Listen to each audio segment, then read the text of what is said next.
is required by law.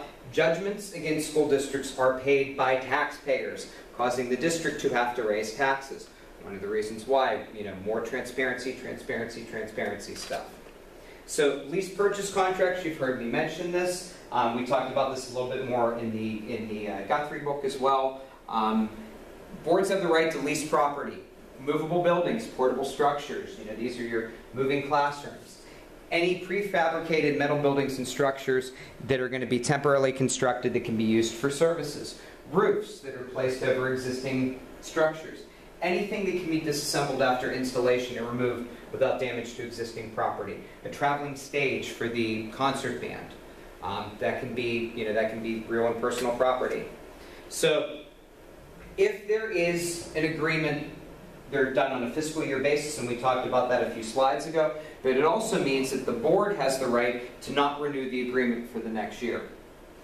The agreement must provide the title of the property will transfer after there has been full payment of the purchase price, but if there's not full payment of the purchase price, it doesn't have to transfer. So if you lease an item and you reach the purchase price, then technically it can become your property.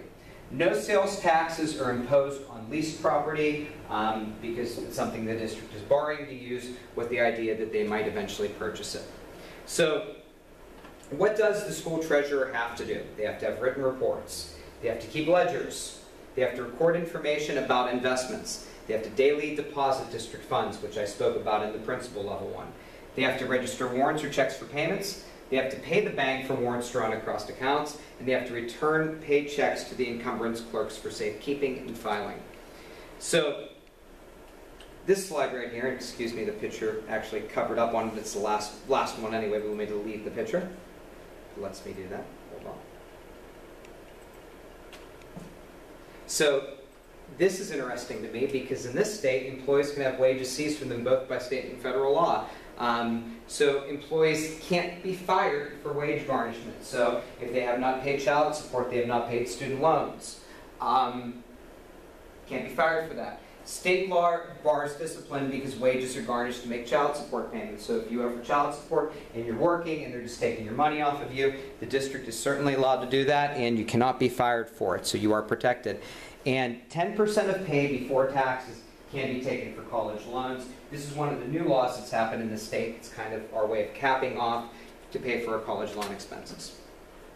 So I wanted to give you the best overview possible of state issues that are district specific. I want this to help you as you move forward. I know this is long and I know that I spoke fast, but I think this is better than actually reading and looking at the textbook when I'm giving you the big ideas that pertains to this. So thank you for watching, and that is it for the Lewis book.